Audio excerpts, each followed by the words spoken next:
ನಿಮ್ಮನ್ನು ಆಶೀರ್ವದಿಸಲಿ. ನಾನು ಈ ದಿನ ಮಾತನಾಡುವಂತ ದೈವಿಕ ಸಂದೇಶ, ಗರ್ಜಿಸುವ ಸಿಂಹದೋಪಾದಿರುವಂತ ಸೈತಾನನಿಗೆ ಹೆದರಬೇಡ. ಗರ್ಜಿಸುವ ಸಿಂಹದೋಪಾದಿಯಲ್ಲಿರುವಂತ ಸೈತಾನನಿಗೆ ಹೆದರಬೇಡ. ಅವನು ಗರ್ಜಿಸುವ ಸಿಂಹವಲ್ಲ, ಬಟ್ ಡೂಪ್ಲಿಕೇಟ್ ಸಿಂಹ. ಗರ್ಜಿಸುವ ಸಿಂಹ ಅಲ್ಲ, ಗರ್ಜಿಸುವ ಸಿಂಹದೋಪಾದಿಯಲ್ಲಿ ನಟಿಸುವಂತ ನಟನೆಗಾರ. ಇದಕ್ಕೆ ಆಧಾರವಾಗಿ ತೆಗೆದುಕೊಂಡಿರುವಂತ ವೇದ ಭಾಗ 1 ಪೇತ್ರ 5ನೇ ಅಧ್ಯಾಯ 8ನೇ ವಚನ. ಸ್ವಸ್ಥ ಚಿತ್ತವಾಗಿರಿ, ಎಚ್ಚರವಾಗಿರಿ. ನಿಮ್ಮ ವಿರೋಧಿಯಾಗಿರುವ ಸೈತಾನನು ಗರ್ಜಿಸುವ ಸಿಂಹದೋಪಾದಿಯಲ್ಲಿ ಯಾರನ್ನು ನುಂಗಲಿ ಎಂದು ಹುಡುಕುತ್ತಾ ತಿರುಗಾಡ್ತಾ ಇದ್ದಾನೆ. ಗರ್ಜಿಸುವ ಸಿಂಹದೋಪಾದಿಯಲ್ಲಿ ನಟಿಸುವಂತ ವೈರಿಗೆ ಹೆದರಬೇಡ. 1 ಪೇತ್ರ 5:8ನೇ ವಚನದಲ್ಲಿ ಭಕ್ತನಾದಂತ ಪೇತ್ರನು ಬಹಳ ಸ್ಪಷ್ಟವಾಗಿ ಬರೀತಾ ಇದ್ದಾನೆ, ಸ್ವಸ್ಥ ಚಿತ್ತವಾಗಿರ್ರಿ, ಎಚ್ಚರವಾಗಿರ್ರಿ.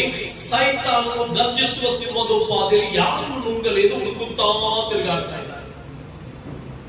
ಅವನು ಹಿಡಿಬೇಕಾದ್ರೆ ಎಲ್ಲರೂ ಹಿಡಿತಾನ? ಎಲ್ಲರೂ ಹಿಡಿಯುತ್ತೆ ಅಂತ ಬಂದಿದ್ಯಾ? ಎಲ್ಲರೂ ಕ್ಯಾಪ್ಚರ್ ಮಾಡ್ತಾನ ಅವನು? ಎಲ್ಲರ ಜೊತೆ ಸಂಬಂಧ ಮಾಡ್ತಾನ ಅವನು? ಎಲ್ಲರ ಜೊತೆ ಕಾರ್ಯ ನಡೆಸ್ತಾನೋ? ಹುಡುಕ್ತಾನಂತ ಅವನ, ಹುಡುಕುತ್ತಾ ತಿರುಗಾಡ್ತಾ ಇರ್ತಾನಂತ. ಪ್ರಿಯ ದೇವರ ಮಕ್ಕಳೇ, ಗರ್ಜಿಸುವ ಸಿಂಹದೋಪಾದಿಯಲ್ಲಿ ಡೂಪ್ಲಿಕೇಟ್ ಮನುಷ್ಯ, ನಟಿಸುವಂತ ನಟನೆಕಾರನು ಸೈತಾನನು. ಅವನು ಬರೀತಾ ಇದ್ದಾನೆ, ಗರ್ಜಿಸುವ ಸಿಂಹದೋಪಾದಿಯಲ್ಲಿ ನನ್ನ ಯೂದ ಕುಲದ ಸಿಂಹವು ಅದನ್ನು ಗರ್ಜಿಸುವಂತ ಸಿಂಹ. ತನ್ನ ಪ್ರಜೆಗಳಿಗಾಗಿ ಗರ್ಜಿಸ್ತಾನ ಆತನು. ತನ್ನ ಸ್ವರಕ್ಕಿಂತ ಸಂಪಾದಿಸಿಕೊಂಡ ಜನರಿಗಾಗಿ ಗರ್ಜಿಸ್ತಾನ ಆತನು. ಯೂದ ಕುಲದ ಸಿಂಹ ಆತನು. ಆತನ ಗರ್ಜನೆಗೆ ದೇವರ ವಾಕ್ಯದಲ್ಲಿ, ಕೀರ್ತನೆಗಳಲ್ಲಿ ದೇವರ ವಾಕ್ಯ ಈ ರೀತಿಯಾಗಿ ಬಂದಿದೆ. ಆತನ ಗರ್ಜನೆ ಬಹಳ ಶ್ರೇಷ್ಠವಾಗಿದೆ. ಆತನ ಗರ್ಜಿಸ್ತಾನೆ ನಿನ್ನ ಪರವಾಗಿ, ನಿನ್ನಗೋಸ್ಕರವಾಗಿ ಗರ್ಜಿಸುವಂತ ದೇವರು, ನಿನ್ನ ವಿಷಯವಾಗಿ ಗರ್ಜಿಸುವಂತ ದೇವರು. Hallelujah, hallelujah. ನಾನು ಯಾವ ಡಿಕ್ಷನರಿ ಇಟ್ಕೊಂಡು ಬಂದು ಪ್ರಸಂಗಿಸ್ತಾ ಇಲ್ಲ, ಯಾವ ನೋಟ್ಬುಕ್ ಇಟ್ಕೊಂಡು ಪ್ರಸಂಗಿಸ್ತಾ ಇಲ್ಲ, ಮಾತ್ರವಲ್ಲದೆ ಯಾವುದೋ ಬರ್ಕೊಂಡು ಬಂದು ಪ್ರಸಂಗಿಸ್ತಾ ಇಲ್ಲ, ಬೈಬಲ್ ನ ಮುಂದಿಟ್ಕೊಂಡು ಪ್ರಸಂಗಿಸ್ತಾ ಇದೆ. ಹಲ್ಲೆಲೂಯ. ಇಲ್ಲಿ ನೇರವಾಗಿ ದೇವರಾತ್ಮನ ಏನ್ ಮಾತನಾಡ್ತಾರೋ ಅದನ್ನೇ ನಿಮ್ಮ ಮುಂದೆ ಮಾತನಾಡ್ತಾರೆ. ದೇವರಾತ್ಮನ ಏನ್ ಹೇಳ್ತಾರೋ ಅದನ್ನೇ ಹೇಳ್ತಾರೆ. ಊಹಿಸಿಕೊಂಡು ಏನೋ ಬರ್ಕೊಂಡು ಬಂದು ಪ್ರಸಂಗ ಮಾಡುವಂತ ದಿನಗಳು ಮುಗಿದೋಯ್ತು ನನ್ನ ಜೀವಿತದಲ್ಲಿ. ಆ ದಿನಗಳನ್ನ ಬಿಟ್ಟುಬಿಟ್ಟೆ ನಾನು. ಪ್ರಸಂಗಗಳನ್ನ ಬರ್ಕೊಂಡು ಬಂದು ಪ್ರಸಂಗ ಮಾಡುವಂತ ದಿನಗಳನ್ನ ಬಿಟ್ಟೆ ನಾನು. I don't like to give subject to the people of God, but ನನಗೆ ಸಬ್ಜೆಕ್ಟ್ ಜನರಿಗೆ ಕೊಡ್ಲಿಕ್ಕೆ ಇಷ್ಟ ಇಲ್ಲ. ನನಗೆ ಜನರಿಗೆ ಒಂದು ಸಬ್ಮಿಷನ್ ಅನ್ನು ಕಲಿಸುವಂತ ಪ್ರಸಂಗ ಮಾಡಬೇಕಂತ ಇಷ್ಟ. I would love to speak about the submission to the kingdom of God. I don't like to preach about subjects. No more subjects, but we need submission. ನಮಗೆ ಸಬ್ಜೆಕ್ಟ್ಗಳ ಪ್ರಸಂಗ ಅಲ್ಲ, ಸಬ್ಮಿಷನ್ ಆಗುವಂತ ಪ್ರಸಂಗಗಳು ಬೇಕು. ಪರಲೋಕಕ್ಕೆ ಅಧೀನವಾಗುವಂತ ಪ್ರಸಂಗಗಳು ಬೇಕು. ಯೇಸುವಿಗೆ ಅಧೀನವಾಗುವಂತ ಪ್ರಸಂಗಗಳು ಬೇಕು.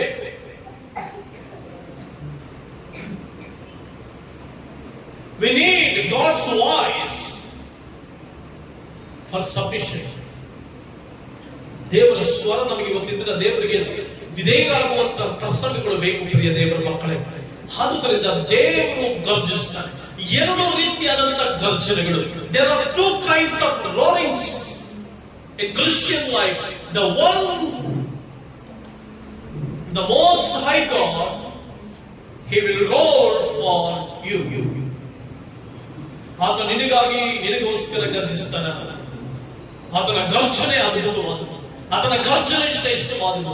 ಆತನು ತನ್ನ ಪ್ರಜೆಗಳಿಗಾಗಿ ಗರ್ಜಿಸ್ತಾನೆ, ತನ್ನ ಸ್ವಕೀಯ ಪ್ರಜೆಗಳಿಗಾಗಿ ಗರ್ಜಿಸ್ತಾನೆ. ಆತನು ತನ್ನ ಸ್ವರಕ್ತದಿಂದ ಸಂಪಾದಿಸಿಕೊಂಡ ಸ್ವಜನರಿಗೋಸ್ಕರವಾಗಿ ಗರ್ಜಿಸ್ತಾನೆ. ನಿನ್ನ ಪರವಾಗಿ ಗರ್ಜಿಸುವಂತ ಸಿಂಹ. ಸೈತಾನನು ಗರ್ಜಿಸುವ ಸಿಂಹದೋಪಾದಿಯಲ್ಲಿ ನಟಿಸ್ತಾನೆ. ದೇವರು ನಿನ್ನ ಪರವಾಗಿ ಗರ್ಜಿಸ್ತಾನೆ. ಕೀರ್ತನೆಗಳು 29ನೇ ಕೀರ್ತನೆಯಲ್ಲಿ ಈ ರೀತಿಯಾಗಿ ಬಂದಿದೆ. 3ನೇ ವಚನ, ಯೆಹೋವನ ಮಹಾಧ್ವನಿಯು ಮೇಘಮಂಡಲದಲ್ಲಿ ಕೇಳಿಸುತ್ತದೆ, ಪ್ರಭಾವ ಸ್ವರೂಪನಾದ ದೇವರು ಗುಡುಗುತ್ತಾನೆ, ಯೆಹೋವನು ಆಕಾಶದ ಜಲರಾಶಿಗಳ ಮೇಲೆ ಇದ್ದಾನೆ. ಆ ಯೆಹೋವನ ಧ್ವನಿಯು ಎಷ್ಟೋ ಬಲವುಳ್ಳದ್ದು, ಎಷ್ಟೋ ಗಾಂಭೀರ್ಯವಾದ. ಅದು ನಿನಗಾಗಿ ಗಾಂಭೀರ್ಯವುಳ್ಳ ಸ್ವರವನ್ನ ಇರ್ತಾನೆ. ನಿನಗೋಸ್ಕರ ಗರ್ಜಿಸುವಂತ ದೇವರು, ನಿನ್ನ ಪರವಾಗಿ ಗರ್ಜಿಸುವಂತ ದೇವರು. ನೀನು ಕಷ್ಟಗಳ ಮಧ್ಯದಲ್ಲಿ ಹಾದು ಹೋಗುವಾಗ, ಸಮಸ್ಯೆಗಳ ಮಧ್ಯದಲ್ಲಿ ಹಾದು ಹೋಗುವಾಗ, ನಿನ್ನ ಅವಮಾನಗಳ ಮಧ್ಯದಲ್ಲಿ ಹಾದು ಹೋಗುವಾಗ, ನಷ್ಟಗಳ ಮಧ್ಯದಲ್ಲಿ ಹಾದು ಹೋಗುವಾಗ, ನೀನು ಪ್ರಾಣ ಸಂಕಟಕ್ಕೆ ಸಿಲುಕಿರುವಾಗ, ನೀನು ಪ್ರಾಣ ಸಂಕಟಕ್ಕೆ ಸಿಲುಕಿರುವಾಗ, ನೀನು ಸಂಕಟದಲ್ಲಿ ಬಿದ್ದುಕೊಂಡಿರುವಾಗ, ಸಂಕಷ್ಟದಲ್ಲಿ ಬಿದ್ದುಕೊಂಡಿರುವಾಗ, ನೀನು ಪರವಾಗಿ ಗರ್ಜಿಸುವಂತ ದೇವರು. ಆತನು ನಿನ್ನ ಪರವಾಗಿ ಗರ್ಜಿಸ್ತಾನಾತನು. ಆತನ ಗರ್ಜನೆ ಅದ್ಭುತವಾದದ್ದು, ಆತನ ಗರ್ಜನೆ ಗಾಂಭೀರ್ಯವುಳ್ಳದ್ದು, ಆತನ ಗರ್ಜನೆ ಅತಿಶಯವಾದದ್ದು. ಆತನ ಗರ್ಜಿಸುವುದಾದರೆ, ನಿನ್ನ ಪರವಾಗಿ ಆತನು ಗರ್ಜಿಸುವುದಾದರೆ, ನಿನ್ನ ಬದುಕಿನಲ್ಲಿ ಶ್ರೇಷ್ಠ ಕಾರ್ಯಗಳನ್ನು ಕಾಣುವಿ. ಗರ್ಜಿಸ್ತಾನಾತನು.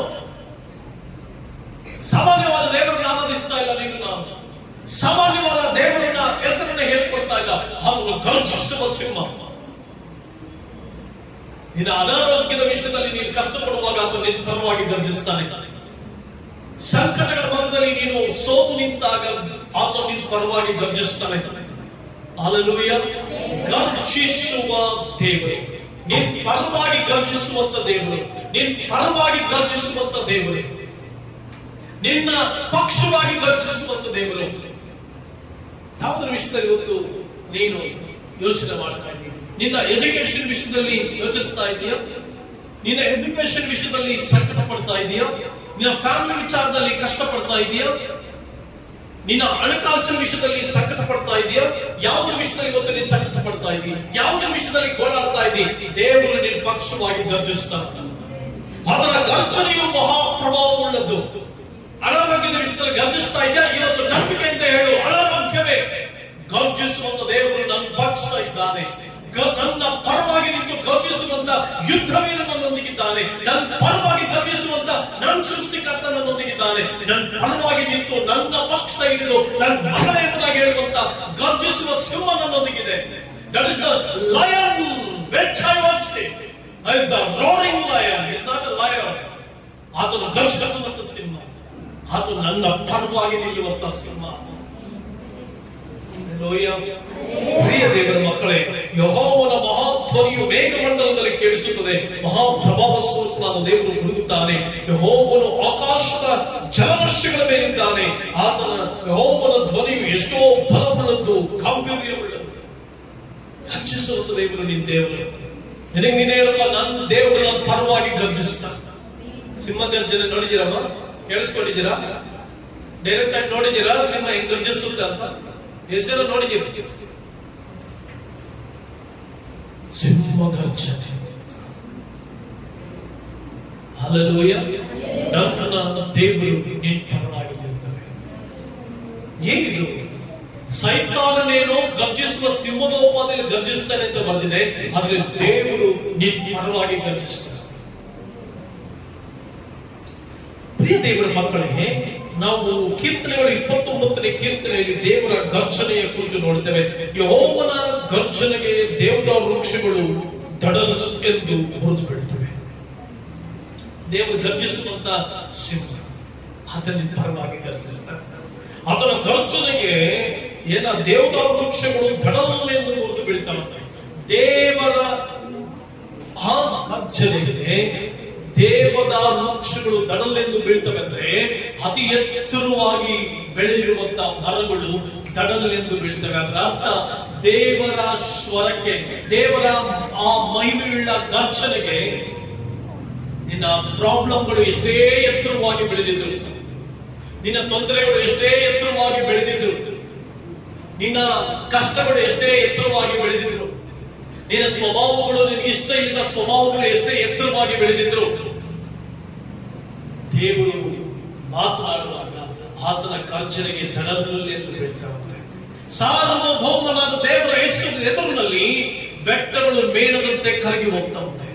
ಅದ್ಭುತವಾದ ದೇವರನ್ನು ಆರಾಧಿಸ್ತಿರುವಂತ ನಾವುಗಳು, ಅತಿಶಯನಾದಂತ ದೇವರನ್ನು ಆರಾಧಿಸ್ತಿರುವಂತ ನಾವುಗಳು, ಅಪ್ರಮೇಯ ದೇವರನ್ನು ಆರಾಧಿಸ್ತಿರುವಂತ ನಾವುಗಳು, ಇವತ್ತು ಒಂದು ವೇಳೆ ಭಯ ನಿನಗೆ ಎತ್ತರವಾಗಿ ಕಾಣಿಸ್ತಾ ಇರ್ಬೋದು. ಆರೋಗ್ಯದ ವಿಷಯದಲ್ಲಿ ಭಯ ನಿನ್ನ ಎತ್ತರವಾಗಿ ಕಾಣಿಸ್ತಾ ಇರ್ಬೋದು. ಕುಟುಂಬಸ್ಥರು ಏನೋ ಮಾಡಿಬಿಡ್ತಾರೆ ಎಂಬಂತ ಭಯದ ವಾತಾವರಣದಲ್ಲಿ ಜೀವಿಸ್ತಾ ಇರ್ಬೋದು. ಅಯ್ಯೋ, ನನ್ನ ಮಕ್ಕಳಿಗೆ ಇವ್ರು ಏನಾದ್ರು ಮಾಡಿಬಿಡ್ತಾರೇನೋ ಅನ್ನುವಂತ ಭಯದ ವಾತಾವರಣದಲ್ಲಿ ಜೀವಿಸ್ತಾ ಇರ್ಬೋದು. Which kind of the tolerance is dominating you? Do not fear. ಎಂಥ ವಿಕೃತ ಕಾರ್ಯಗಳು ನಿನ್ನನ್ನು ಆಡಳಿತ ಮಾಡ್ತಾ ಇದ್ರು ಭಯಪಡಬೇಡ. ಪರಾತ್ಪರವಾದ ದೇವರು, ಸರ್ವಶಕ್ತರಾದ ದೇವರು ನಿನಗೆ ವಿಜಯೋತ್ಸವವನ್ನು ಕೊಡುವಂತ ದೇವರು. ಹಲ್ಲೆಲೂಯಾ.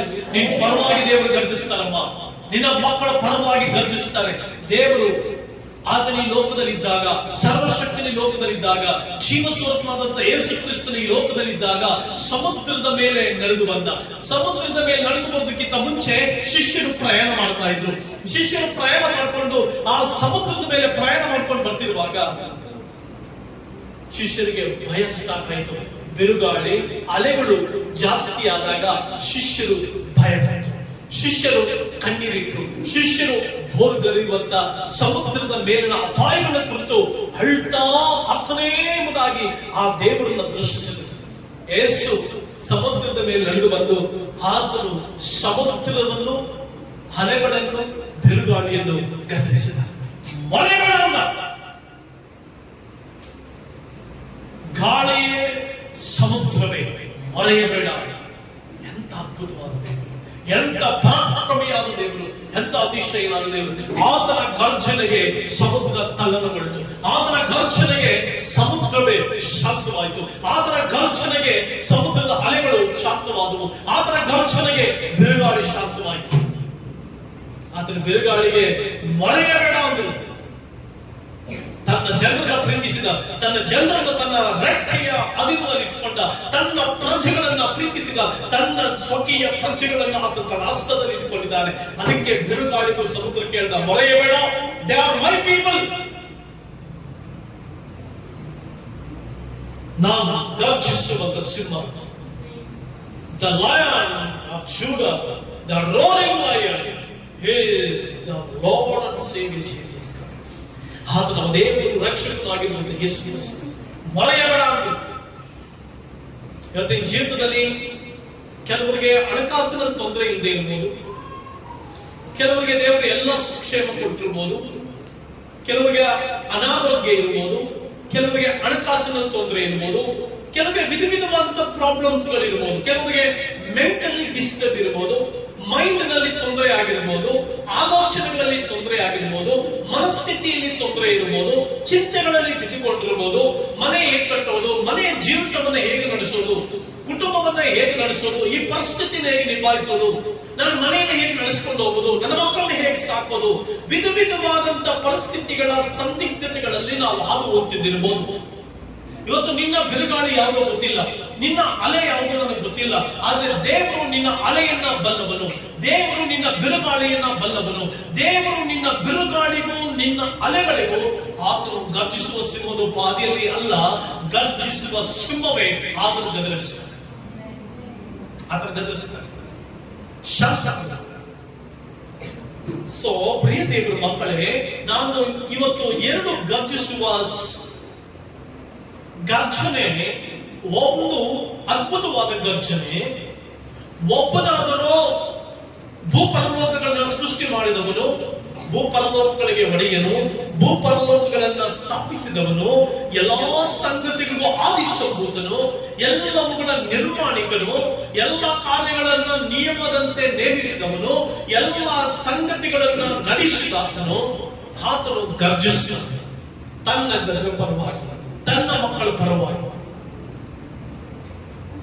ಒಂದ್ಸಾರಿ ನಾನು ಮಂಗಳೂರಿನ ಬೀಚ್, ಆ ಸಮುದ್ರದ ಭಾಗಕ್ಕೆ ಹೋಗಿದ್ದೆ. ಹೋದ ತಿಂಗಳಲ್ಲಿ ಮೈಸೂರಿನ ಮಂಗಳೂರಿನ ಆ ಸಮುದ್ರದ ಪಕ್ಕಕ್ಕೆ ಹೋದಾಗ ಸಮುದ್ರ ಬಹಳ ಶಬ್ದ ಮಾಡ್ಕೊಂಡು ಬರ್ತಾ ಇದೆ.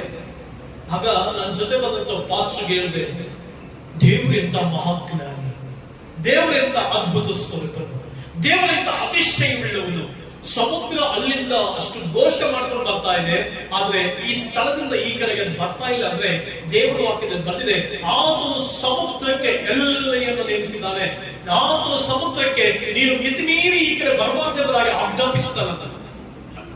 ಎಲ್ಲೆಯನ್ನು ನೇಮಿಸಿದ ಅಂದ್ರೆ ಬೌಂಡ್ರಿ ಹಾಕಿದ್ದಾನೆ ದೇವರು. ಆ ಬೌಂಡ್ರಿ ಬಿಟ್ಟು ಬರಂಗಿಲ್ಲ. ಅದೇ ರೀತಿ ನಿನ್ನ ಜೀವಿತದಲ್ಲಿ ಕೂಡ ಕಷ್ಟಗಳು, ಸಂಕಟಗಳು, ಶ್ರಮೆಗಳು, ದೇವರು ಬೌಂಡರಿ ಹಾಕಿದ್ದಾನೆ. ಭಯ ಜಾಸ್ತಿ ಆಗ್ತಾ ಇದೆಯಾ? ಏನ್ ದೇವ್ರೆ, ಎಷ್ಟು ದಿನಗಳಿಂದ ಪ್ರಾರ್ಥಿಸ್ತಾ ಇದ್ದೀನಿ, ಯಾವಾಗ್ಲೂ ಭಯ ಭಯ ಭಯ ಅಂತಂದ್ರೆ ಹೇಳ್ಕೊಟ್ರೆ ಏನ್ ಅನ್ಕೊಳ್ತಾರೆ? ತುಂಬಾ ಭಯ ಪಡ್ತೇನೆ, ಇದ್ದಕ್ಕಿದ್ದಾಗ ಭಯ, ಇದ್ದಕ್ಕಿದ್ದಾಗ ಏನೋ ಸಡನ್ ಆಗಿ ಒಂದು ಭಯ ಸ್ಟಾರ್ಟ್ ಆಗ್ಬಿಡುತ್ತೆ. ಡಬ ಡಬ ಅಂತ ಹೃದಯ ಜಾಸ್ತಿ ಹೊಂದ್ಬಿಡುತ್ತೆ. ಓ, ನನಗೇನೋ ಆಗ್ಬಿಡುತ್ತೆ ಅನ್ನುವಂತ ಭಯ. ನಾನು ಎಷ್ಟು ದಿನ ಇದ್ರಲ್ಲಿ ಹೋಗ್ಲಿ? ದೇವರು ಹೇಳ್ತಾ ಇದ್ದಾರೆ, ಈ ದಿನ ನಾನು ನಿನಗೆ ಆಜ್ಞಾಪಿಸ್ತಾ ಇದ್ದೇನೆ, ನಿನ್ನ ಭಯಕ್ಕೆ ಆಜ್ಞಾಪಿಸ್ತಾ ಇದ್ದೇನೆ. I am commanding you to fear. ನಿನ್ನ ಭಯಕ್ಕೆ ಆಜ್ಞಾಪಿಸ್ತಾ ಇದ್ದೇನೆ, ಮೊರೆಯಬೇಡ. ಯಾವ್ದು ವಿಷಯದಲ್ಲಿ ಭಯ ಪಡ್ತಾ ಇದೆ ಸಹೋದರಿ ಸಹೋದರ? ಸಾಲಗಳ ವಿಷಯದಲ್ಲಿ ಕುರಿತು ಭಯ ಪಡ್ತಾ ಇದೆ. ಯಾವುದೋ ಕಾರಣಕ್ಕೆ ನೀನು ಸಾಲದಲ್ಲಿ ಸಿಕ್ಕಾಕೊಂಡಿರ್ಬೋದು, ಬಟ್ ದೇವರು ನಿನ್ನ ಬಿಟ್ಕೊಡೋದಿಲ್ಲ. ದೇವರು ನಿನ್ನ ವಿಷಯವನ್ನ ಬಿಟ್ಕೊಡೋದಿಲ್ಲ. ಗಂಡನ ವಿಷಯದಲ್ಲಿ ಬಹಳಷ್ಟು ಯೋಚನೆ ಮಾಡ್ತಾ ಇದೀಯಾ? ಎಷ್ಟು ವರ್ಷಗಳು ಸ್ವಾಮಿ ನಾನು ಇದೇ ರೀತಿ ಹೋಗೋದು? ಎಷ್ಟು ದಿನಗಳು ಸ್ವಾಮಿ ಹಿಂಗೆ ಹೋಗೋದು? ಬದಲಾಯಿಸುವುದಕ್ಕೆ ಸರ್ವಶಕ್ತನಿಂದ ಸಾಧ್ಯ. ಎಲ್ಲ ಸಂಗತಿಗಳನ್ನ ಬದಲಾಯಿಸುವುದಕ್ಕೆ ಸೃಷ್ಟಿಕರ್ತನಿಂದ ಸಾಧ್ಯ. ಎಂಟಿ ವಿಷಯವಾಗಿ ಪ್ರಾರ್ಥಿಸ್ತಾ ಇದೆಯಾ? ಸಾಲ ಸಂಕಷ್ಟಗಳ ವಿಷಯದಲ್ಲಿ ನೊಂದು ಹೋಗಿದೆಯಾ? ದೇವರು ಹೇಳ್ತಾ ಇದ್ದಾರೆ, ಮೊರೆಯಬೇಡ ಅಂತ ಗರ್ಜಿಸುವಂತ ನಾನು ನಿನ್ನ ಪಕ್ಷ ಇರುವಾಗ ಯಾಕೆ ನೀನು ಗರ್ಜಿಸ್ತಾ ಇದ್ದಿ?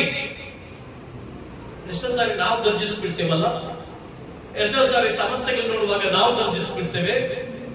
ಗರ್ಜಿಸುವಂತ ಸಿಂಹ ನಿನ್ ಪಕ್ಷ ಇರುವವರೆಗೂ ಶಟ್ ಯುವರ್ ಮೌತ್. ನಿನ್ ಬಾಯಿ ಮುಚ್ಚಿಕೊಂಡು ಸೃಷ್ಟಿಕರ್ತನ ಕೈ ಕೊಡಿ. ಹಲ್ಲೆಲೂಯಾ. ನಮ್ದೆಲ್ಲ ಸಮಸ್ಯೆ ಏನಂದ್ರೆ ನಾನೇ ಗರ್ಜಿಸಿದ ಮೇಲೆ ದೇವರಿಗೆ ಹತ್ರ ಹೋಗಿರ್ತೀವಿ. ನಾವು ಚೆನ್ನಾಗಿ ಗರ್ಜಿಸ್ಬಿಟ್ಟಿರ್ತೀವಿ, ನಮ್ಮ ಸ್ವರವೇ ಜಾಸ್ತಿ ಕೇಳಿಸಿರುತ್ತೆ. ಆಮೇಲೆ ದೇವರ ಹತ್ರ ಹೋಗಿ, ಸ್ವಾಮಿ, ದೇವರು ಹೇಳ್ತಾರೆ, ಮಗಳೇ ನೀ ಗರ್ಜಿಸಿದ್ದಾಯ್ತು, ನಾನೇನ್ ಮಾಡ್ಲಿಕ್ಕಾಗುತ್ತೆ? ಅದೇ ದೇವರು ಕೊಡು. ದೇವರ ಗರ್ಜನೆಗೆ ಎಲ್ಲ ನಿಶಬ್ದವಾಗುವುದು, ಎಲ್ಲ ಶಾಂತವಾಗುತ್ತಲ್ಲ. ಅನಾರೋಗ್ಯನ ಶಾಂತವಾಗುತ್ತೆ, ಸಮಸ್ಯೆನ ಶಾಂತವಾಗುತ್ತೆ. ಅವರ ಗರ್ಜನೆಗೆ ಎಲ್ಲ ಶಾಂತ. ಪ್ರಿಯ ದೇವರ ಜನರೇ, ಪ್ರಿಯ ದೇವರ ಮಕ್ಕಳೇ, ಇದು ಗರ್ಜಿಸುವ ಸಿಂಹ. ದೇವರ ಒಂದೇ ಒಂದು ಮಾತು ಸಾಕು ನಿಮ್ಮ ಜೀವಿತದಲ್ಲಿ ನಡೆಸಲಿಕ್ಕೆ. ಆದ್ರೆ ಎಷ್ಟೋ ಸಾರಿ ನಾವು ದೇವರ ಗರ್ಜನೆಗೆ ನಮ್ಮನ್ನು ಒಪ್ಪಿಸಿಕೊಳ್ಳೋದಿಲ್ಲ, ದೇವರ ಕಾರ್ಯಗಳಿಗೆ ನಮ್ಮ ಬದುಕನ್ನು ಒಪ್ಪಿಸಿಕೊಳ್ಳೋದಿಲ್ಲ. ನಾವೇನ್ ಮಾಡ್ತೇವೆ? ಗರ್ಜಿಸುವ ಸಿಂಹದೋಪಾದಿಯಲ್ಲಿ ನಟನೆ ಮಾಡುವಂತ ಸೈತಾನನಿಗೆ ನಮ್ಮ ಜೀವಿತ ಒಪ್ಪಿಸಿಕೊಳ್ತೇವೆ.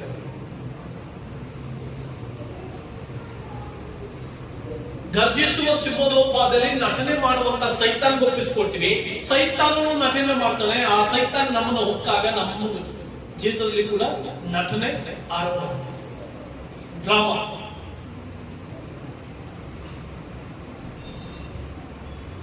ಪ್ರಿಯ ದೇವ ಜನರೇ, ನಿಮ್ ಜೀವಿತದಲ್ಲಿ ಸೈತಾನನು ಗರ್ಜಿಸುತ್ತಿರುವಂತ ಸಿಂಹದೋಪಾದಿಯಲ್ಲಿ ನಟನೆ ಮಾಡ್ತಿದ್ದಿರ್ಬೋದು. ಕೊರತೆಯನ್ನು ತಂದು ಕೊರತೆಯ ಸಂದರ್ಭದಲ್ಲಿ ಕೊರತೆಯ ಮೂಲಕ ಗರ್ಜಿಸುತ್ತಿದ್ದಿರಬಹುದು, ಸಾಲಗಳ ಮೂಲಕ ಸೈತಾನನ್ನು ಗರ್ಜಿಸುತ್ತಿದ್ದಿರಬಹುದು, ಕೋಪದ ಮೂಲಕ ಸೈತಾನನ್ನು ಗರ್ಜಿಸುತ್ತಿದ್ದಿರಬಹುದು, ನಿನ್ನ ಅವಿಧೇಯತ್ವಕ್ಕೆ ಒಳಪಡಿಸಿ ಸೈತಾನನ್ನು ಗರ್ಜಿಸುತ್ತಿದ್ದಿರಬಹುದು. ಆ ಗರ್ಜನೆಗೆ ನೀನು ಸಿಕ್ಕಾಕೊಂಡಿರಬಹುದು. ಅನುಮಾನವೆಂಬ ದುಷ್ಟನು ನಿನ್ನೊಳಗಡೆ ಗರ್ಜಿಸುತ್ತಿದ್ದರು. ಸೈತಾನನ್ನು ಗರ್ಜಿಸುವ ಸಿಂಹದೋಪಾದಿಗಳು ಯಾರನ್ನೂ ನುಂಗಲಿ ಎಂದು ಹುಡುಕುತ್ತಾ ತಿರುಗಾಡ್ತಾ ಇದ್ದಾರೆ. ಇವತ್ತು ಸಮಾಜ ಯಾಕೆ ಸಮಾಧಾನವಾಗಿ ಬದುಕಲಿಕ್ಕೆ ಆಗ್ತಾ ಇಲ್ಲ? ಸೊಸೈಟಿ ಯಾಕೆ ಇವತ್ತು ನೆಮ್ಮದಿಯಾಗಿ ಬದುಕಲಿಕ್ಕೆ ಆಗ್ತಾ ಇಲ್ಲ? ಕುಟುಂಬಗಳು ಯಾಕೆ ಇವತ್ತು ಸ್ವರ್ಗೋಪಾದಿಯಲ್ಲಿ ಬದುಕಲಿಕ್ಕೆ ಆಗ್ತಾ ಇಲ್ಲ? ಕ್ರೈಸ್ತ ಕುಟುಂಬಗಳು ಯಾಕೆ ಸಂತೋಷವಾಗಿ ಜೀವಿಸ್ತಾ ಇಲ್ಲ? ಅಂದ್ರೆ ಸೈತಾನನು ಗರ್ಜಿಸುವ ಸಿಂಹದೋಪಾದಿಯಲ್ಲಿ ಹೊಕ್ಕನು.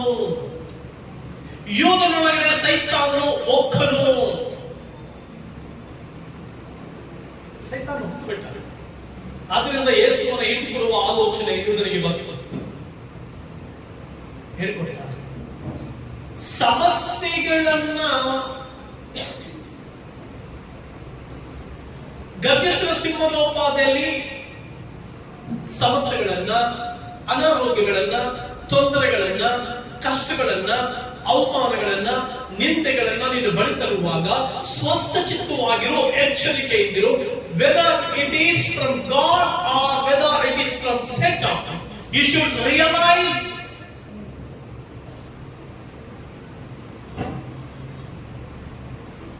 ಸೈತಾನ್ನ ಗರ್ಜನೆಯೋ ಅಥವಾ ದೇವರ ಗರ್ಜನೆಯೋ ತಿಳಿದು ನೀನು ದಾರಿ ತಪ್ಪಿ ನಡೆಯುವಾಗ, ದೇವರಿಗೆ ಇಷ್ಟವಿಲ್ಲದೆ ನಡೆಯುವಾಗ, ದೇವರ ಮಾರ್ಗಕ್ಕೆ ಅನುಗುಣವಾಗಿ ನಡೆಯದೇ ಇದ್ದಾಗ ದೇವರು ಗರ್ಜಿಸ್ತಾನೆ.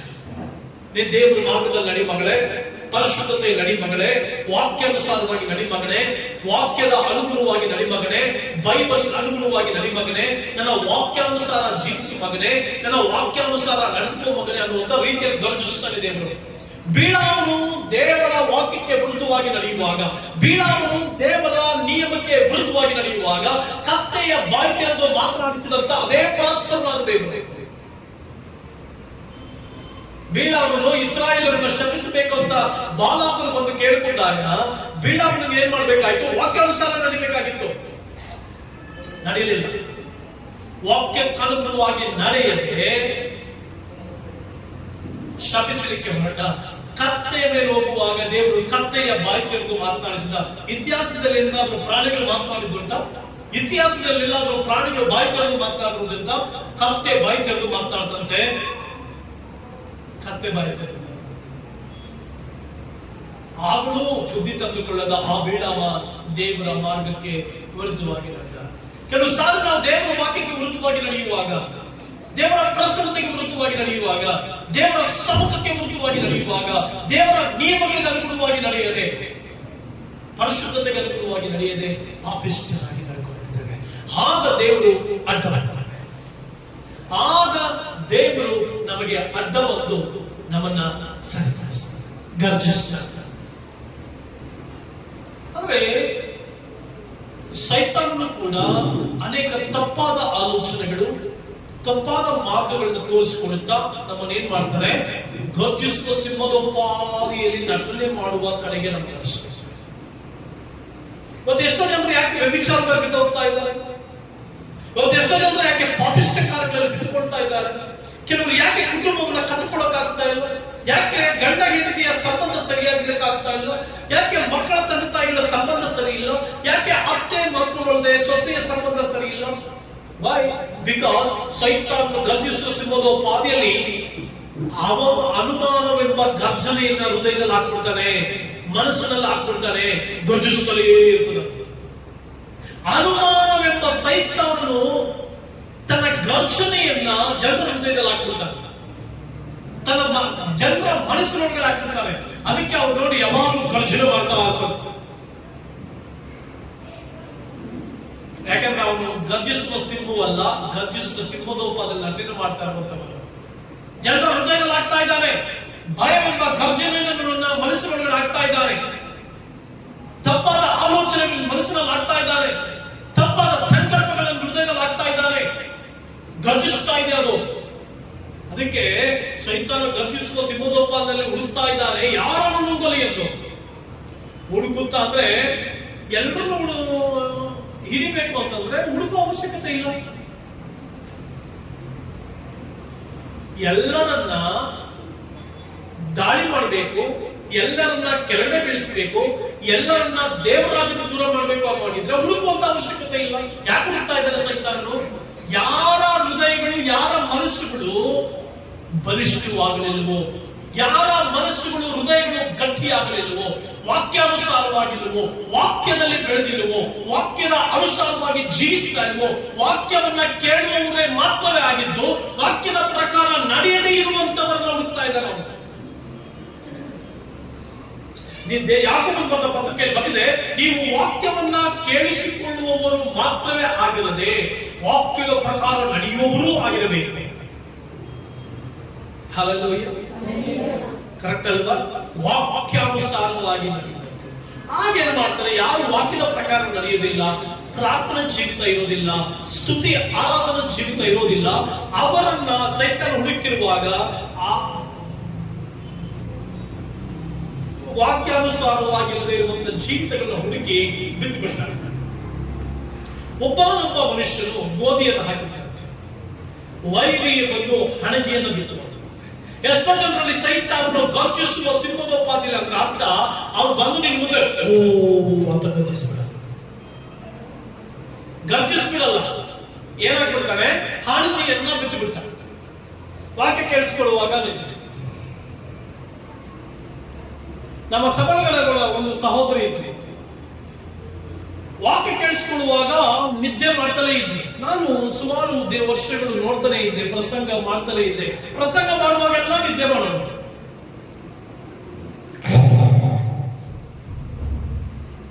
ಒಂದ್ಸಾರಿ ಪ್ರಸಂಗ ಮಾಡ,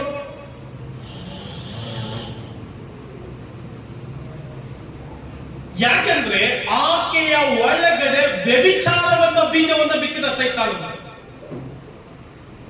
ಆ ವ್ಯಭಿಚಾರದ ಕೂಗು ಅವರೊಳಗಡೆ ಕೂಗ್ತಾ ಇತ್ತು. It was roaring. ಕೊನೆಗೆ ಒಂದು ದಿನ ಸಭೆ ಬಿಟ್ಟು ಬಹಳ ದೂರ ಹೊರಟು. ಎಲ್ಲಿಯವರೆಗೂ ದೇವರ ಆತ್ಮನ ವಶವಾಗದೆ, ವಾಕ್ಯದ ವಶವಾಗದೆ ಬದುಕೇವೋ,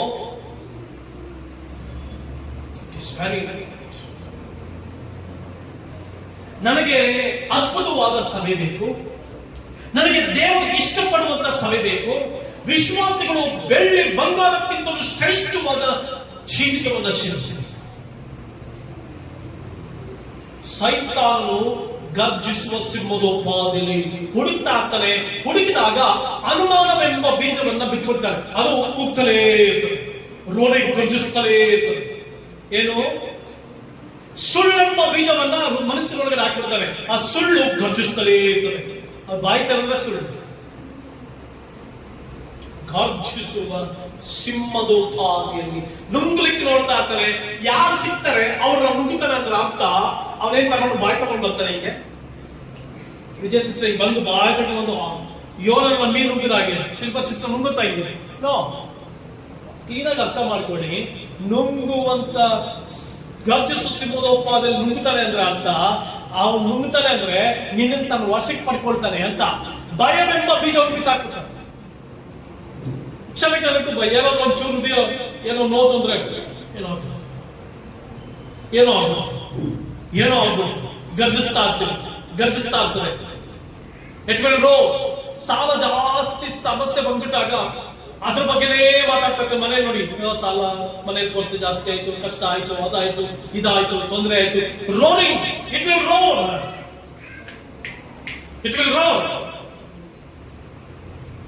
ಗರ್ಜಿಸ್ತಾ ಇರ್ತಾರೆ. ಸೊ ಪ್ರಿಯ ದೇವರ ಮಕ್ಕಳೇ, ನಿನ್ನ ಮನೆ ಒಳಗಡೆ ಸೈತಾನನು ಹೇಗೆ ಗರ್ಜಿಸುವ ಸಿಂಹದೋಪಾದಿಯಲ್ಲಿ ಬರ್ತಾನೆ ಅಂದ್ರೆ, ಗರ್ಜಿಸುತ್ತಂತೆ ಅಂದ್ರೆ ಒಂದೇ ವಿಷಯ ದೇವರ ವಾಕ್ಯಕ್ಕೆ ವಿರುದ್ಧವಾದದ್ದು, ದೇವರ ಪ್ರಸನ್ನತೆಗೆ ವಿರುದ್ಧವಾದದ್ದು, ದೇವರ ಮಹಿಮೆಗೆ ವಿರುದ್ಧವಾದದ್ದು ಗರ್ಜಿಸುತ್ತದೆ. ದೇವರು ತನ್ನ ಗರ್ಜನೆಗೆ ಸಮಸ್ಯೆಗಳನ್ನ ಸ್ಟಾಪ್ ಮಾಡುವಂತದ್ದು. ಆತನು ಗರ್ಜಿಸಿದ ಸಮಸ್ಯೆಗಳೆಲ್ಲ ನಿಂತು ಹೋಗುತ್ತೆ. ಬಟ್ ಸೈತಾನ್ ಹೆಂಗ್ ಗರ್ಜಿಸ್ತಾನೆ ಮನೆ ಒಳಗಡೆ? ಕೊರತೆಗಳೆಂಬಂತದನ್ನ ತೆಗೆದುಕೊಂಡು ಗರ್ಜಿಸ್ತಾರೆ. ಅನಾರೋಗ್ಯದ ಮೂಲಕ ಗರ್ಜಿಸ್ತಾರೆ. ಗರ್ಜಿಸೋದಂದ್ರೆ ಏನು? ಪ್ರತಿಧ್ವನಿಸ್ತಲೇ ಇರ್ತದೆ ಅದೇ ವಿಷಯ. ಗುಣಗುಟ್ಟುವಿಕೆ ಒಂದು ಗರ್ಜನೆ, ಕೆಟ್ಟ ಆಲೋಚನೆಗಳು ಒಂದು ಗರ್ಜನೆ, ಸಾಲ ಸಂಕಷ್ಟಗಳು ಗರ್ಜನೆ, ನಷ್ಟಗಳು ಗರ್ಜನೆ, ವಾಕ್ಯಕ್ಕೆ ಅನುಸಾರವಾಗಿ ಇಲ್ಲದೆ ಇರುವ ಸಂಗತಿಗಳ ಗರ್ಜನೆ. ನಿನ್ ಮನೇಲಿ ಯಾವ ಗರ್ಜನೆ ಇದೆ? ಯಾವುದು ಗರ್ಜಿಸ್ತಾ ಇದೆ? ಯಾವುದಕ್ಕೆ ಅವಕಾಶ ಕೊಡ್ತಾ ಇದ್ದೀರಿ? ಅದಕ್ಕೆ ಸ್ವಸ್ಥ ಚಿತ್ತವಾಗಿರ್ರಿ, ಎಚ್ಚರವಾಗಿರ್ರಿ. ಸೈತಾನನಿಗೆ ಅವಕಾಶ ಕೊಡಬೇಡಿ. ಯಾಕೋಬನು ಬರೆದ ಪತ್ರಿಕೆಯಲ್ಲಿ ಬರೆದಿದೆ, ಸೈತಾನನನ್ನು ಎದುರಿಸಿ ಆಗಲಾತ ನಮ್ಮನ್ನು ಬಿಟ್ಟು ಓಡಿ ಹೋಗುವನು. ಅಸತ್ಯಕ್ಕೆ ವಿರುದ್ಧವಾಗಿ ನಿಲ್ಲಿ, ಪಾಪಕ್ಕೆ ವಿರುದ್ಧವಾಗಿ ನಿಲ್ಲಿ, ಲೋಕಕ್ಕೆ ವಿರುದ್ಧವಾಗಿ ನಿಲ್ಲಿ, ದೇವರ ಇಷ್ಟ ಪಡದೇ ಇರುವ ಸಂಗತಿಗಳಿಗೆ ವಿರುದ್ಧವಾಗಿ ಎದ್ದು ನಿಂತು ಗದರಿಸಲಿ. ಆಗ ಸೈತಾನನ ಬಿಟ್ಟು ಓಡಿ ಹೋಗ್ತಾರೆ. ಅವಕಾಶ ಕೊಡಬೇಡಿ, ಸೈತಾನನಿಗೆ ಅವಕಾಶ ಕೊಡಬೇಡಿ. Don't give place to Satan. ಸೈತಾನನಿಗೆ ಅವಕಾಶ. ನಿಜ ಜೀವಿತದಲ್ಲಿ, ನಿತ್ಯ ಜೀವಿತದಲ್ಲಿ, ಪ್ರತಿದಿನದ ಬದುಕಿನಲ್ಲಿ ಹಲವಾರು ಯೋಚನೆಗಳು ನಮ್ಮ ಜೀವಿತದಲ್ಲಿ ಬರ್ತವೆ, ಹಲವಾರು ಸಂಗತಿಗಳು ನಮ್ಮ ಜೀವಿತದಲ್ಲಿ ಬರ್ತವೆ. ಬರಲ್ಲ ಅಂತಲ್ಲ, ಶೋಧನೆಗಳು ಬರ್ತವೆ, ಸಮಸ್ಯೆಗಳು ಬರ್ತವೆ, ಸಂಕಟಗಳು ಬರ್ತವೆ. ಆದ್ರೆ ಸೈತಾನನ ಗರ್ಜನೆಗೆ ಒಳಗಾಗಬೇಡಿ. ಅಂದ್ರೆ ಅವನು ಸುಳ್ಳಿನೋಪದಲ್ಲಿ ಬಂದು ಒಂದ್ ಸಾರಿ ಆಗಿ ಹೋಗ್ಬಿಡ್ತಾನೆ, ಪ್ರತಿ ಸಾರಿ ಅದೇ ಪ್ರತಿಧ್ವನಿಸ್ತಾನೆ ಇರ್ತದೆ. ಎಕೋ ಕೊಟ್ಟು ನೋಡಿ, ಹಲೋ ಅಂದ್ರೆ ಒಂದ್ ಸಾರಿ, ಎರಡ್ ಸಾರಿ, ಮೂರ್ ಸಾರಿ ಅದೇ ಕೇಳಿಸ್ತಾ ಇರ್ತಾರೆ. ಹಂಗೆ ಮನೆಯಲ್ಲಿ ಸೈತಾನ ಏನ್ ಮಾಡ್ತಾನೆ ಅಂತಂದ್ರೆ, ಯಾವುದೋ ಒಂದು ಕಾರ್ಯವನ್ನು ನಿನ್ ತಲೆಯಲ್ಲಿ ಹಾಕ್ಬಿಡ್ತಾನೆ, ಯಾವುದೋ ಕಾರ್ಯವನ್ನು ತಗೊಂಡು ನಿನ್ ತಲೆ ಒಳಗೆ ಹಾಕ್ಬಿಡ್ತಾರೆ. ಅದನ್ನೇ ಯೋಚನೆ ಮಾಡ್ತಾ ಪ್ರತಿಧ್ವನಿಸ್ತಾ ಇರ್ತಾರೆ. It will give resound, resound ಕೊಡುತ್ತೆ. ನಿನ್ನ ಬದುಕಿಗೆ ರೀಸೌಂಡ್ ಅಲ್ಲ ಮುಖ್ಯ, ದೇವರ ಗರ್ಜನೆ. ದೇವರ ಮನೆಯಲ್ಲಿ ಗರ್ಜಿಸಬೇಕು. ಕಷ್ಟಕ್ಕೆ ವಿರುದ್ಧವಾಗಿ ದೇವರ ಮನೆಯಲ್ಲಿ ಗರ್ಜಿಸಬೇಕು. ಸೈತಾನಿಗೆ ವಿರುದ್ಧವಾಗಿ ಮನೆಯಲ್ಲಿ ದೇವರು ಗರ್ಜಿಸಬೇಕು. ವಾಕ್ಯದ ಮೂಲಕ ದೇವರು ಗರ್ಜಿಸಬೇಕು. ಆಗ ಸುಖ, ಸಮಾಧಾನ, ಸಂತೋಷ, ನೆಮ್ಮದಿ, ಆರೋಗ್ಯ, ಬಲ, ಶಕ್ತಿ ಎಲ್ಲ ಇರುತ್ತೆ. ಆದ್ದರಿಂದ ಪ್ರಿಯ ದೇವರ ಮಕ್ಕಳೇ, ನಿಮ್ಮ ಜೀವಿತಗಳಲ್ಲಿ ದೇವರಿಗೆ ಅವಕಾಶ, ಅದನ್ನು ಗರ್ಜಿಸುವ ಸಿದ್ಧ. ಯಾವುದೇ ಪ್ರಾಬ್ಲಮ್ಸ್ ಇಲ್ಲ, ದೇವರಿಗೆ ಕೊಡಿ. Whatever it may be, whatever it may be, give everything to God's hand. ದೇವರ ಕೈ ಕೆಳಗೆ, ದೇವರ ಹಸ್ತವು. ಅದಕ್ಕೆ ದೇವರ ವಾಕ್ಯದಲ್ಲಿ ಬಂದಿದೆ, ಕರ್ತನ ಹಸ್ತದ ಕೈ ಕೆಳಗಡೆ ಏನ್ ಮಾಡ್ರಿ, ನಿಮ್ಮನ್ನೇನ್ ಮಾಡ್ರಿ, ನಿಮ್ಮನ್ನೇನ್ ಮಾಡಿ ತಗ್ಗಿಸಿಕೊಳ್ಳಿರಿ. ತಗ್ಗಿಸಿಕೊಳ್ಳೋದ್ರ ಅರ್ಥ ಏನು? ಸ್ವಾಮಿ, ನನ್ನ ಕೈನಲ್ಲಿ ಏನು ಇಲ್ಲ, ನನಗೆ ಏನು ಗೊತ್ತಿಲ್ಲ, ಎಲ್ಲಾ ನಿನ್ ಕೈ ಕೊಡ್ತೀನಿ ಸ್ವಾಮಿ, ನಾನು ನಿನಗೆ ಶರಣಾಗ್ತೀನಿ ಅಂತ. ತಗ್ಗಿಸಿಕೊಳ್ಳೋದ್ರ ಅರ್ಥ ಏನು? What is the meaning of submission? ತಗ್ಗಿಸಿಕೊಳ್ಳೋದ್ರ ಅರ್ಥ ಏನು? ಎದುರು ಮಾತಾಡೋದಾ, ಗುಣಗುಟ್ಟೋದಾ, ಜಗಳ ಮಾಡೋದಾ, ಕೋಪ ಮಾಡ್ಕೊಳ್ಳೋದಾ, ವಿಧವಾಗಿ ನಡ್ಕೊಳ್ಳೋದಾ? ಇಲ್ಲ. ತಗ್ಗಿಸ್ಕೊಳ್ಬೇಕಂದ್ರೆ, ಲಾರ್ಡ್ ಐ ಆಮ್ ನಥಿಂಗ್, ನಾನು ಏನು ಇಲ್ಲ, ನನ್ನ ಕೈನಲ್ಲಿ ಏನು ಹೋಗಲ್ಲ, ನಿನಗೆ ಶರಣಾಗ್ತೀನಿ ಸ್ವಾಮಿ ಅಂತ. ನಾನು ನಿನಗೆ ಶರಣಾಗ್ತೇನೆ, ನಾನು ನಿನ್ನ ಮುಂದೆ ತಲೆ ಬಾಗ್ತೇನೆ. ನೀನ್ ನಡೆಸು ನನ್ನ ಜೀವಿತವನ್ನ, ನನ್ನ ಮಕ್ಕಳು ನೀನ್ ನಡೆಸು, ನನ್ನ ಕುಟುಂಬವನ್ನು ನೀನ್ ನಡೆಸು, ನನ್ನ ಸನ್ನಿವೇಶವನ್ನು ನೀನ್ ನಡೆಸು. ಪ್ರತಿ ಕಾರ್ಯಗಳನ್ನ ಯಾರು ನಡೆಸು? ನಿನ್ ಕೈ ಕೊಡ್ತೇನೆ ಸ್ವಾಮಿ ಅಂತ ಹೇಳಿ ದೇವರ ಮೇಲೆ ಹಾಕಿ ಸುಮ್ಮನೆ ಕೂತ್ಕೊಳ್ಳೋದಲ್ಲ, ಭರವಸೆಯಿಂದ ಬದುಕುವುದು. ತಗ್ಗಿಸಿಕೊಳ್ಳಲಿಕ್ಕೆ what is the meaning of ತಗ್ಗಿಸಿಕೊಳ್ಳಲಿಕ್ಕೆ? ಸಮಸ್ತವನ್ನ ದೇವರ ಕೈ ಕೊಟ್ಟು, ದೇವರ ಮುಂದೆ ತಲೆ ಬಾಗಿ, ದೇವರಿಗೆ ಶರಣು ಹೋಗಿ, ನೀನ್ ಏನ್ ಹೇಳ್ತೀಯೋ ನಾನು ಅದ್ರ ಪ್ರಕಾರ ನಡೀತೀನಿ ಸ್ವಾಮಿ, ನೀನು ಹೆಂಗೆ ಬದುಕು ಅಂತ ಹೇಳ್ತೀಯೋ ಅವ್ನು ಬದುಕ್ತೀನಿ ಸ್ವಾಮಿ, ನೀನು ಹೆಂಗೆ ಜೀವಿಸು ಅಂತ ಹೇಳ್ತೀಯೋ ಅವ್ನು ಜೀವಿಸ್ತೀನಿ ಸ್ವಾಮಿ, ನೀನು ಹೆಂಗೆ ನಡ್ಕೊ ಅಂತ ಹೇಳ್ತೀಯೋ ಅವ್ನು ನಡ್ಕೊಳ್ತೀನಿ ಸ್ವಾಮಿ, ನೀನು ಹೆಂಗೆ ಮಾತಾಡೋ ಅಂತ ಹೇಳ್ತೀಯೋ ಅವ್ನು ಮಾತನಾಡ್ತೀನಿ ಸ್ವಾಮಿ, ನೀನು ಹೆಂಗೆ ನೋಡು ಅಂತೀಯೋ ಅವ್ನು ನೋಡ್ತೀನಿ ಸ್ವಾಮಿ, ನೀನು ಹೆಂಗೆ ಕೇಳಿಸ್ಕೊ ಅಂತ ಹೇಳ್ತೀಯೋ ಅವ್ನು ಕೇಳಿಸ್ಕೊಳ್ತೀನಿ ಸ್ವಾಮಿ. ಎಲ್ಲವನ್ನು ನಿನ್ನ ಕೈ ಕೊಟ್ಟು ನೀನು ಹೇಳ್ದಾಗ ನಾನು ಕೇಳ್ತೀನಿ ಅನ್ನೋದು ತಗ್ಗಿಸ್ಕೊಳ್ತೀನಿ. ನೀವು ಆ ರೀತಿ ಇದ್ದೀರಾ? ನಿಮ್ ಜೀವಿತ ಆ ರೀತಿ ಇದೆಯಾ? ಪ್ರತಿದಿನ ಆ ರೀತಿ ನಡ್ಕೊಳ್ತಾ ಇದ್ದೀರಾ? ಯವನಸ್ಥರ ಆ ರೀತಿ ನಡ್ಕೊಳ್ತಾ ಇದ್ದೀರಾ? ನಿಮ್ಮನ್ನು ತನ್ನ ದೇವರ ಹಸ್ತದ ಕೈ ಕೆಳಗಡೆ ತಗ್ಗಿಸಿಕೊಳ್ಳಿರಿ, ಆವಾಗ ಆತ ನಿಮ್ಮನ್ನು ಏನ್ ಮಾಡ್ತಾನೆ? ತಕ್ಕ ಕಾಲದಲ್ಲಿ ಮೇಲೆ ಕೆತ್ತಿರ್ತಾನೆ. ತಕ್ಕ ಕಾಲದಲ್ಲಿ ನಿಮ್ಮನ್ನ ಮೇಲೆ ಕೆತ್ತಿರ್ತಾನೆ. ನಾವು ನಮ್ಮ ಮಕ್ಕಳ ಮನೆಯನ್ನ ಬಾಡಿಗೆ ತೆಗಿತೀವಿ. 2 ತಿಂಗಳಾಗಿದ್ದು, ಆ 2 ತಿಂಗಳಲ್ಲಿ ಆ ಓನರ್ ನಮಗೆ ಕೊಟ್ಟ ಕಾಟ ಅಷ್ಟಿಷ್ಟ. ಆ ಓನರ್ ಕೊಟ್ಟ ಕಾಟ ಅಷ್ಟಿಷ್ಟ. ಕೊನೆಗೆ ದೇವರ ಕೈ ಕೊಟ್ಬಿಟ್ಟೆ, ಸ್ವಾಮಿ ಇದು ಗರ್ಜಿಸುವ ಸಿಂಹ, ಇದ್ರ ಬಗ್ಗೆ ಚಿಂತೆ ಮಾಡಿದ್ರೆ ನನಗೆ ನಾನು ಕೋಪಿಸ್ತಾಗ್ತೇನೆ, ನಾನು ಟೆನ್ಷನ್ ತೆಗೆದುಕೊಳ್ತೇನೆ. ಯಾಕೆ ಸ್ವಾಮಿ? ನಿನ್ ಕೈ ಕೊಟ್ಬಿಡ್ತೇನೆ. ದೇವ್ರ ಕೈ ಕೊಟ್ಬಿಡು. ಪ್ರತಿ ಸಾರಿ ಬಂದು ಮೇಲ್ಗಡೆ ಪಾಪ ಮಕ್ಕಳು ಎಲ್ಲ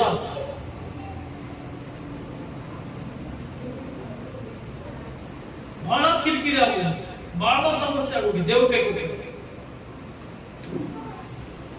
ನೀನ್ ದೇವ್ರ ಕೈ ಕೊಟ್ಟು ನೋಡು, ನಿನ್ ಸಮಸ್ಯೆ. ನೀನ್ ಗರ್ಜಿಸೋದಕ್ಕಿಂತ ದೇವರ ಗರ್ಜನೆ ಕೈ ಕೊಡಿ. ನೀನ್ ಗರ್ಜಿಸಿದ್ರೆ ಪ್ರಾಬ್ಲಮ್ ಜಾಸ್ತಿ, ನೀನ್ ಗರ್ಜಿಸಿದ್ರೆ ಸಂಕಟ ಜಾಸ್ತಿ, ನೀನ್ ಗರ್ಜಿಸಿದ್ರೆ ಜಗಳಗಳು ಜಾಸ್ತಿ, ನೀನ್ ಗರ್ಜಿಸಿದ್ರೆ ಏನೇನೋ ಆಗೋಗುತ್ತೆ. ದೇವ್ರ ಗರ್ಜನೆ ಕೈ ಕೊಡು.